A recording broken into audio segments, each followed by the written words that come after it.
Why mid-century modern? Well, honestly, just because we liked it. I mean, I always tell people this business was a big accident, just because my wife and I never set out to open up a store or anything like that. It's not like we went to school for this. We just got married, and in designing our first condo, we're both very artistic, artsy people. And so just naturally, rather than going to IKEA, we were like, let's go to some estate sales and get some real unique, fun, weird stuff, you know? And so we started doing that every week, and that was just kind of like the fun thing we did together. And in doing it, we sort of found what we liked. It wasn't like we read it in a magazine. We just kind of went, oh, I like that, and discovered that we started liking mid-century modern. Have you seen a real uptick in the market in the last couple of years, or? Yeah, absolutely. But with the uptick in customers, there's an uptick in dealers that almost offsets it, you know? So when we started doing this, I mean, there's been people that have been doing this for much, much longer than I have, but when we started doing it, there were just a handful of dealers, and now every antique dealer is a mid-century modern dealer. Everybody that's been dealing in antiques for the past 30 years is now dealing in mid-century modern.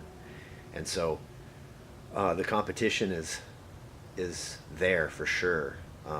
You know, if there's something at an estate sale, you can bet there's going to be 10 or 20 people in line trying to get it.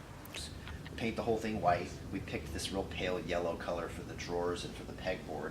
And then this is a rosewood veneer. This would have never ever come in a wood or rosewood, but we wanted to make it, because it's an important piece, we wanted to kind of give it an upgrade.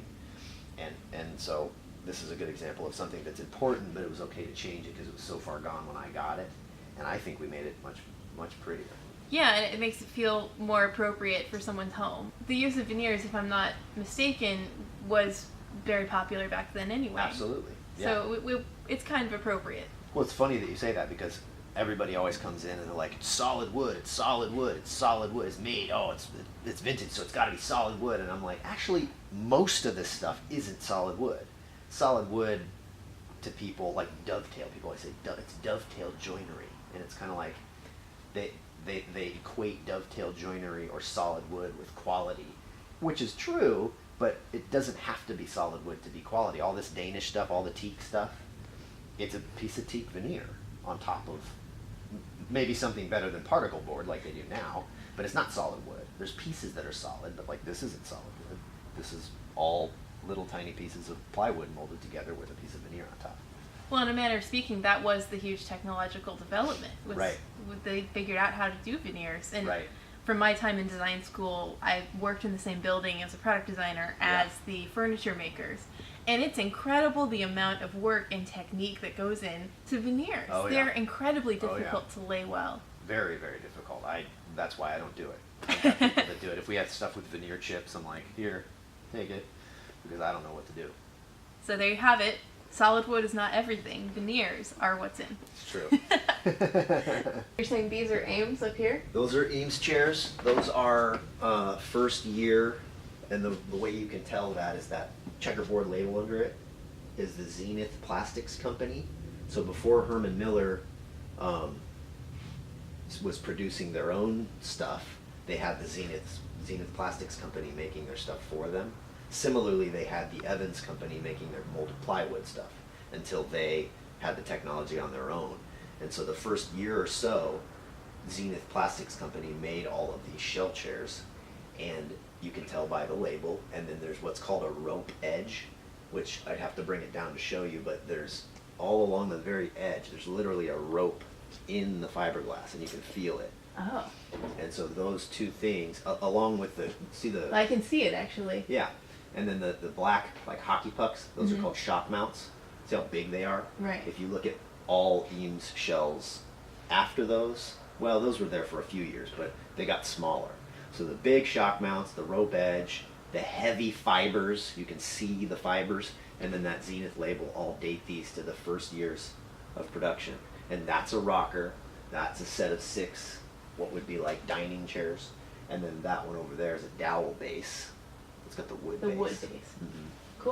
Why would you encourage people to buy vintage over one of these new like West Elm pieces? I mean, I could point to certain things, but like for instance, Crate and Barrel, they knock off a chair that in my business is a very famous chair. It's called the Z chair by Paul Jensen. It's a Danish chair.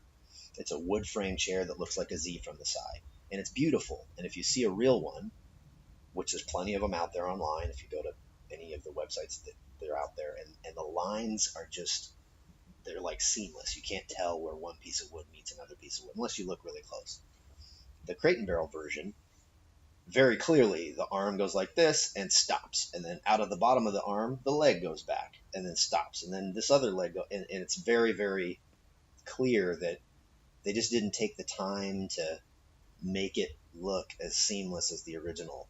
And so there's just little details like that that make a Z, which is also why a real Z chair, in this case anyway, a real Z chair will cost you quite a bit more than the Crate and Barrel version. But there's plenty of other examples just like that where the real version won't cost you more. Sometimes it costs you less. And it's like, wouldn't you rather have the real thing from the 50s that's more beautiful and original and pay a little less for it than the one from Crate and Barrel that every other person's having because they've sold 1 million of them?